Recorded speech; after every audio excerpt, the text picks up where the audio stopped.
There's a scam taking place right under our noses, and most of us don't even realize it.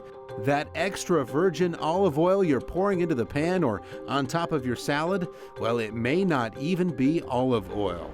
About 2/3 of the imported oils that we tested did not meet the extra virgin standard.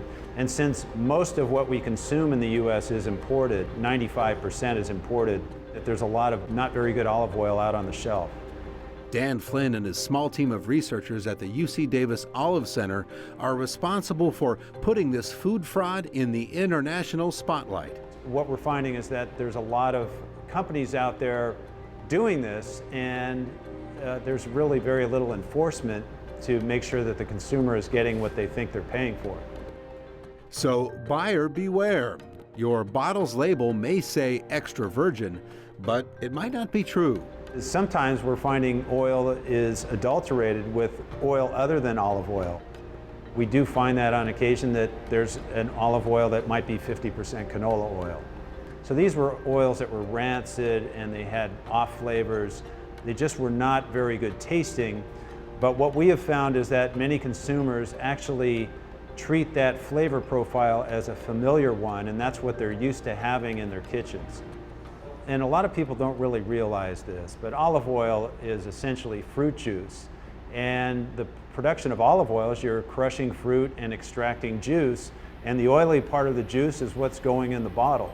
But not all of the olive oils are created equally, and there are different grades of olive oil. What they're going to see at the supermarket are 3 different types. There's extra virgin, there's an oil labeled as pure, and there's an oil labeled as light. The pure and the light oils are primarily refined olive oils. They don't have a lot of flavor. You're just basically getting a fat to use for cooking. Extra virgin, on the other hand, is the top grade of olive oil. It doesn't go through that very involved refining process. It's just crushing fruit and extracting the juice.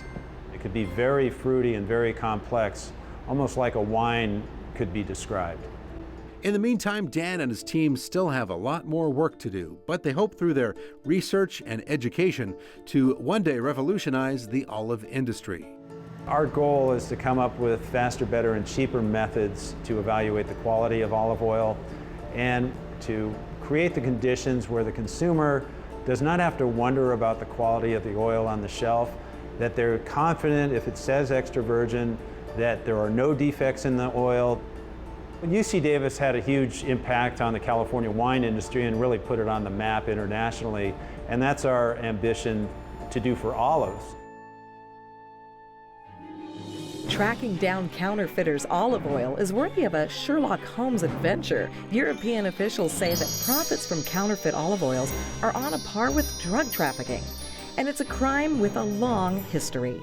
In the 24th century BC, one Middle Eastern king hired inspectors to prevent olive oil fraud. Today, Italy continues to battle olive oil cheats with specially trained officers who use their sense of smell to detect fraudulent oils. In 2008, 400 officers took part in Operation Golden Oil, cracking down on the illegal activity.